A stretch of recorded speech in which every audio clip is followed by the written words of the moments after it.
Fala pessoal, sejam todos bem-vindos ao nosso segundo episódio do nosso podcast jurídico. Hoje será com o defensor público Bruno, em um formato um pouquinho diferente. Eu espero que vocês gostem e aproveitem bastante. Bruno, eu vi aqui que você é defensor público, né? E qual a sua área de atuação na Defensoria Pública? Olha, eu sou defensor público há 4 anos. Atualmente eu atuo na área criminal e execução penal. Mas eu já atuei em todas as áreas que existem dentro da defensoria, inclusive a área do consumidor. Você chegou a comentar comigo também que você já trabalhou no Amazonas, aqui em Ipatinga, e agora está trabalhando aí em Belo Horizonte. Eu me irrado tanto, né? Assim, qual que é a diferença que você vê nas defensorias, assim, sabe? Os casos, quais as diferenças de casos ou de trabalho que você sentiu? Tá, pela defensoria, eu fui defensor público do estado do Amazonas e fui lutar em algumas comarcas do interior do Amazonas. Regiões que às vezes de difícil acesso, que você pega, a princípio, pessoas muito mais vulneráveis do que a nossa realidade aqui das comarcas que você citou em Minas Gerais. Inclusive no direito do consumidor, né, que é o tema do dia. A maioria das cidades do interior do Amazonas não tem uma unidade do PROCON, por exemplo. Não tem uma defensoria atuante, então a parte fica um pouco desassistida do que é direito dela. Imagine de ir em busca através do Poder Judiciário, né? Eu fiquei um pouco tempo em Manaus, e Manaus é uma capital. Então você vê um fortalecimento do próprio assistir, da pessoa que é vulnerável, dos seus direitos. De certa forma, quanto maior o desenvolvimento da cidade, maior vai ser a noção que a pessoa tem de seus direitos e o meio dela conseguir obter esse direito. No interior do Amazonas não tinha um PROCON, na área da saúde não tinha uma UTI, no sistema prisional não tinha um sistema carcerário, a pessoa cumpria uma pena dentro da delegacia, ela tinha a chave da cela. Em Minas Gerais, pela Defensoria Mineira, Ipatinga e Valadares são cidades um pouco mais desenvolvidas, é como se fossem umas capitais do leste de Minas, né? Eu vejo uma rivalidade entre as duas cidades. O fato é que as demandas, elas são de todas as searas, todas, não diminui, enquanto a cidade desenvolve, não diminui a quantidade de áreas que a defensoria é demandada e que as pessoas que são mais fragilizadas necessitam de um acesso à justiça, não reduz. Porque quanto maior a cidade, mais gente morando e o Estado continua prestando um serviço muito precário, né? Como todos nós sabemos. Eu fui para a grande BH, eu estou em Ibirité agora. Ibirité é uma cidade próxima de Belo Horizonte, então viria um pouco de cidade dormitório, uma cidade com baixo IDH, muito embora tenha uma população muito grande. Os direitos, eles continuam sendo os mesmos, uma pessoa muito interiorana, sem qualquer assistência, uma pessoa de uma cidade grande. Vai mudar só a noção que ele tem dos seus direitos e a gente consegue executar ele ou não. Eu tenho uma pergunta para você, porque nós sabemos a condição do país em que nós vivemos e grande parte da nossa população não faz ideia do que seria, né, a Defensoria Pública. Como você explicaria a função da Defensoria Pública para uma pessoa leiga que realmente não tem acesso à informação? Karina, essa pergunta é mais importante, porque a Defensoria Pública ela tem previsão constitucional, mas ela é uma instituição jovem dentro do sistema de justiça. O desenvolver da Constituição Federal de 88 e algumas emendas constitucionais consolidou-se que o Brasil optou pela prestação jurisdicional integral e gratuita através de um órgão único. Esse órgão chama Defensoria Pública.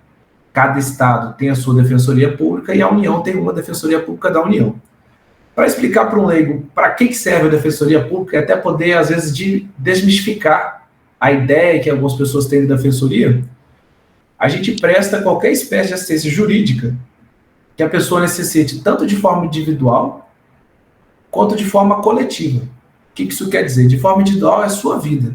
Quais direitos seus, ou quais deveres que você deveria ter, e às vezes nem sabe, e aí entra o papel da educação e direito, que você tem, e o Estado pode lhe dar um suporte para você exercer isso. Estamos trabalhando hoje aqui, é muito forte a área do consumidor. O Código de Defesa do Consumidor é uma legislação muito avançada, mas de difícil implementação. Por isso, tem que sempre ter alguém prestando assistência jurídica, sobremaneira em pessoas vulneráveis. Então, a sua televisão quebrou, muito embora você tenha comprado ela há 30 dias. Se você for numa loja, a pessoa pode falar, olha, não tenho nada para fazer para você. Mas eu acabei de comprar ela. E aí você vai no Código de Defesa do Consumidor e vê que você tem direito de exigir o conserto dela, dependendo do motivo pelo qual ela quebrou. E a gente pula também para a seara coletiva, né, para o âmbito macro, que é você pensar alguns direitos que são seu, mas também é da sociedade como um todo. É de uma região, E aí nós vamos entrar, por exemplo, em atuações como aqui em Minas Gerais, nós tivemos as tragédias ou crimes, conforme cada um analisa, de Brumadinho, dentre outros, como Mariana, que a Defensoria Pública atuou muito forte no atendimento às pessoas daquela região, e depois na construção, junto às empresas e ao Estado de Minas Gerais, de indenizações, não só em termos pecuniários, mas indenizações materiais, morais, suporte psicológico, para que as pessoas que são vítimas de alguma forma desse acidente, inclusive a região de Ipatinga está incluída dentro desse projeto, possam ter alguma espécie de assistência. E aí surge uma atuação coletiva. E aí a voz dos vulneráveis senta na mesma mesa das pessoas que têm poder econômico. Isso, a Defensoria Pública presta um serviço de assistência jurídica a todos que necessitam, sejam pobres, sejam ricos, desde que preencham os requisitos legais para ser atendido pela Defensoria. E se uma pessoa se sentir lesada no seu direito do consumidor, como ela pode decorrer à Defensoria Pública? A Defensoria Pública ela possui unidades de atendimento aqui em Minas Gerais, e aí cada defensoria do seu estado vai atender de uma forma, né? Cada estado da federação tem a sua defensoria, atende de uma forma. Em Minas Gerais, nós temos unidades de defensoria espalhadas em diversas comarcas, diversas cidades, municípios, mas Minas Gerais é muito grande, né? Esse estado aqui, ele parece um continente. O que a pessoa vai fazer se ela está em dúvida se ela tem direito ou se ela já tem até certeza? Ela vai juntar os documentos pessoais dela, os documentos que ela considera importantes para aquele caso, vai buscar uma unidade de atendimento presencial da Defensoria Pública. Algumas unidades da Defensoria também atendem remotamente. Tendo em vista a pandemia, todos os meios de atendimento, seja público ou privado, tiveram que se adaptar. E aí nós vimos que ficou como legado da pandemia que o atendimento virtual também é uma realidade que pode ser útil, às vezes, da pessoa mais vulnerável, inclusive, né? Às vezes a pessoa tem um sinal de internet, ela pode mandar uma mensagem de WhatsApp para a Defensoria Pública, mas ela não tem dinheiro para se locomover até o centro de Ipatinga para ser atendida. Então, para ser atendida ou presencialmente ou virtualmente. Para obter o endereço da Defensoria Pública, ela sempre vai obter dentro dos meios oficiais da Defensoria Pública, como seu próprio site, Instagram e outras redes, como, por exemplo, no fórum ou colhendo informações onde conseguir.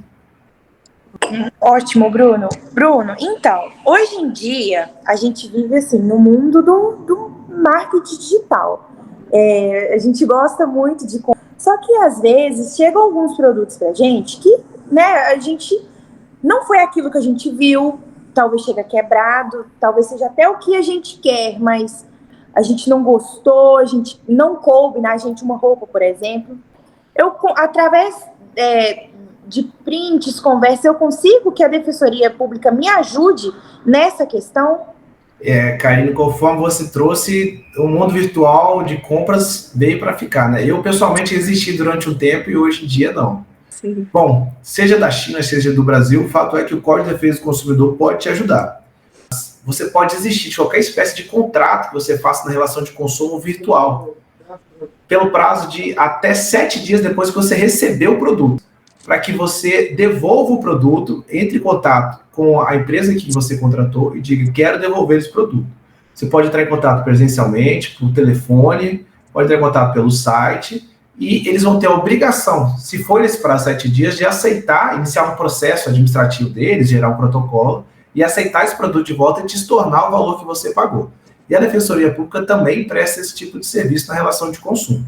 A pessoa, caso não seja atingido esse objetivo, se a empresa diz, olha, eu não vou devolver, não estou preocupada, você comprou porque quis, a pessoa pode procurar a Defensoria Pública e, se for até 20 salários mínimos o valor do produto adquirido, ela pode pessoalmente, sozinha, entrar no Juizado Especial de Causas Cíveis, que a maioria das unidades da Defensoria também presta esse tipo de assistência, mas a pessoa tem direito, previsto na própria Constituição, dela mesma entrar, pessoalmente, sem precisar de assistência de nenhum advogado ou de defensor público. Uma pergunta para fazer em cima dessa área da saúde que você comentou.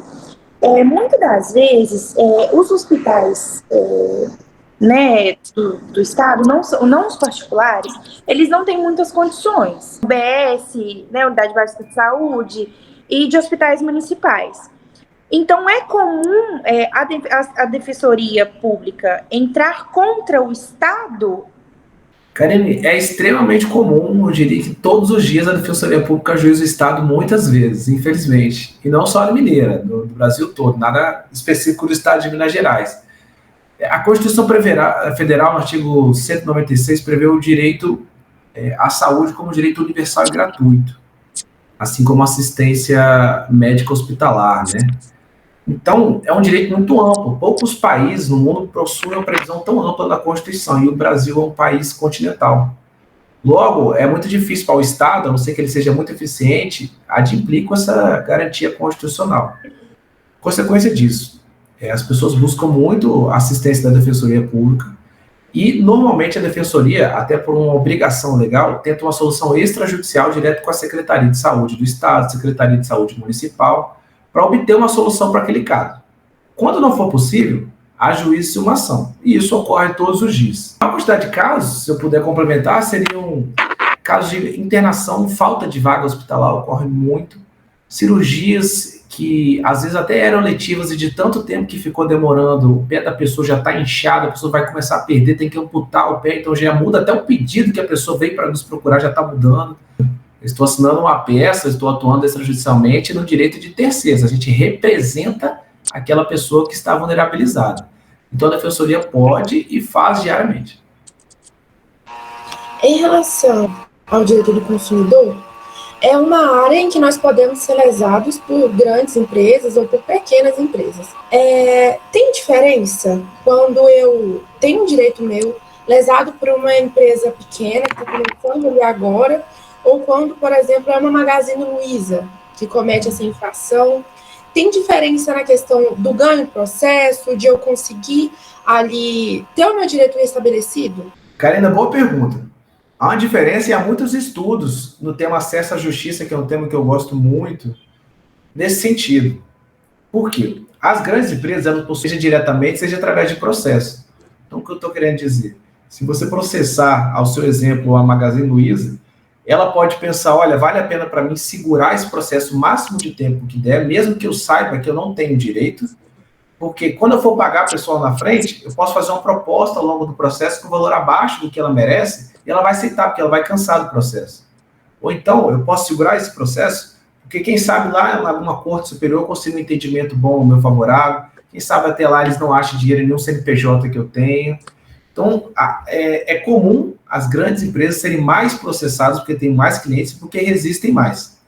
As pequenas empresas, e aí nós vamos até o extremo, no seu João que conserta um sapato para você numa loja do seu bairro, você também pode processá-lo se o serviço dele não for correto. Então, o que você repara? Uma audiência no juizado especial, uma grande empresa, ela não vai propor acordo. Ou se ela propor um acordo, normalmente é um valor muito abaixo do que aquela pessoa merecia. O entendimento da jurisprudência, e considero que seja razoável, é dessa pessoa ser indenizada, já que ela perdeu o direito por uma conduta de outrem, né? Essa indenização varia de lugar para lugar, mas, em regra, vamos chutar aqui 5 mil, 10 mil, 15 mil reais, dependendo do lugar onde essa pessoa mora, né? Capacidade econômica. O que uma empresa grande faz? Ela faz uma proposta de R$1.000 na audiência de conciliação, fala, vou te indenizar R$1.000 em pontos para você usar na minha empresa. Então, uma grande empresa, ela tem essa capacidade de ir segurando. E se eu for pegar a pesquisa de pessoas que mais são demandadas, o primeiro disparado é o Estado, o segundo são algumas empresas públicas, e o terceiro são bancos. Bancos, seja públicos ou privados, existem até onde eles puderem nos processos judiciais. Qual conselho, uma orientação sobre o olhar jurídico nós podemos passar para a comunidade, como operadores do direito, para evitar possíveis futuras lesões no direito do consumidor, evitar o hiperendividamento, que é o que acontece muito, principalmente entre os idosos? Qual orientação nós podemos passar? Nós vivemos, Alice, numa sociedade de consumo, todos nós. Nós temos um desejo movido desde quando nós nascemos de consumo, que é necessário, mas às vezes é exacerbado, às vezes todos nós gastamos mais do que podemos. A sociedade oferece, através dos bancos, um crédito fácil para que você supra esse desejo imediato. Só que às vezes você não consegue pagar, porque nós temos a maior taxa de juros reais do planeta Terra. O conselho que eu posso dar, e que uma das funções institucionais da Defensoria Pública é educação em direitos, mas você financeiramente ter noção de até onde você pode ir, e se você precisa ou não da aquisição de algum bem, de algum produto naquele momento. Quanto sistema, por exemplo, de comunicação, todos estimularem a uma maior conscientização, uma menor publicização da vida, tudo hoje em dia, tudo você tem que estar mostrando que você vive bem através do que está no seu corpo, do que você está usando, E o Instagram, por exemplo, é uma rede social, a exemplo, no problema não está no Instagram, que aumentou e potencializou de uma forma enorme, porque você acorda, pega o celular e aí já tem uma propaganda passando. Não, sem contar que agora, com essas questões de algoritmos, você fala alguma coisa perto do seu telefone, no outro dia o seu telefone está recheado do que você falou perto. É incrível, e para você vencer isso, é só você ter uma autoconscientização grande. Então, educação em direitos e conciliação, acima de tudo, porque o ponto central do direito do consumidor é, às vezes você tem um direito, mas você não vai conseguir exercê-lo a contento. Então, quem sabe uma conciliação ali, direto com a empresa, ou através do PROCON, o valor total de volta de um bem que você gastou. Mas você consegue quase isso com a empresa, com depósito em 15 dias na sua conta. Quem sabe não vale a pena. Então, o espírito conciliador está muito raso, principalmente no Brasil, que é um dos países que mais se processa no mundo.